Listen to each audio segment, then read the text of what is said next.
श्रीनगर के मकबूल ट्यूलिप या बाग गुलेलाला को चंद दिन पहले ही सयाहों और शहरियों के लिए खोला गया है। इस बाग में इस वक्त 50 से ज़ायद अक़साम के 12,25,000 ट्यूलिप्स खिले हुए हैं और आइंदा 15 दिन के दौरान मज़ीद हज़ारों फूल खिलने वाले हैं।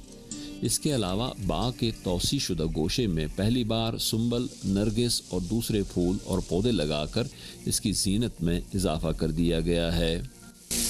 ब्यूटीफुल ब्यूटीफुल, बहुत ही खूबसूरत है, बहुत बड़ी, बहुत ऐसा मैंने कभी व्यू देखा नहीं था, तो लाइफ में फ़र्स्ट टाइम मैं ऐसा देख रही हूँ, तो मुझे बहुत अच्छा लग रहा है। ट्यूलिप एक साथ इतने सारे, वाह नाइस।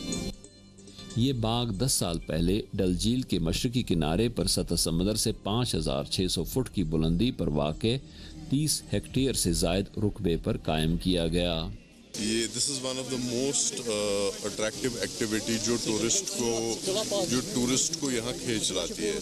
मेरे ख्याल में इंशाल्लाह ताला अगर अल्लाह ने चाहा it will be a very good season. हमें अपनी रियासत के लिए जो भी बन पड़ेगा डेवलपमेंट के लिए हम करेंगे, अपने आपके लिए, अपने जो भी इसके साथ एसोसिएटेड है। गुलेलाला की ज़िंदगी सिर्फ 15 से 17 दिनों पर ही मुहीत होती है। बाग में फूलों की एक नई और मुख्तलिफ खेप 15 दिन के अंदर अंदर खिलेगी और इस तरह बाग की खूबसूरती को बरकरार रखने के सामान पैदा कर दिए गए हैं।